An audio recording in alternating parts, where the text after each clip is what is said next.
सांगलीमध्ये राष्ट्रवादीच्या माजी महापौरांच्या अर्जावर भारतीय जनता पक्षाचा आक्षेप.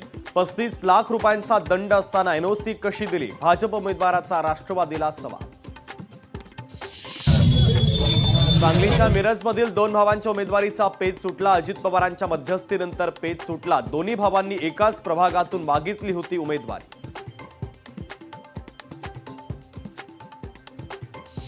मालेगावमध्ये निवडणूक प्रशिक्षणाला 3500 कर्मचाऱ्यांपैकी 3150 हजर. गैरहजर 350 कर्मचाऱ्यांवर होणार कारवाई. पुणे शहर भाजपकडून पोलिसांना निवेदन. महानगरपालिका निवडणुकीतील सुव्यवस्थेसाठी देण्यात आलं निवेदन. अनुचित घटना घडू नये यासाठी चोख बंदोबस्त ठेवण्याची केली विनंती. गणेश वानकर यांनी भाजपमधून भरला एव्ही फॉर्म. वानकर यांनी भाजपमधून एव्ही फॉर्म भरल्याचं केलं जाहीर. गणेश वानकर यांनी कालच ठाकरेंच्या शिवसेनेला दिली सोडचिठ्ठी.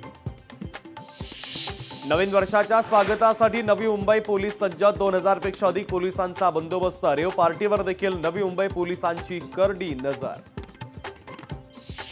मुलुंडमध्ये एकही जागा न मिळाल्यानं शिवसेनेचे कार्यकर्ते नाराज. मुलुंडच्या 4 वॉर्डतून विनोद गायकवाड, सुजाता पाठक, गायत्री संसारे यांनी अपक्ष उमेदवारी अर्ज दाखल केला.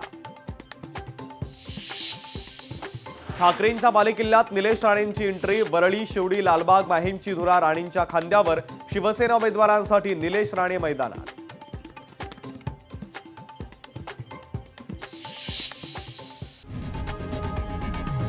लोकशाही मराठी ऐका, पहा, जागरूक रहा.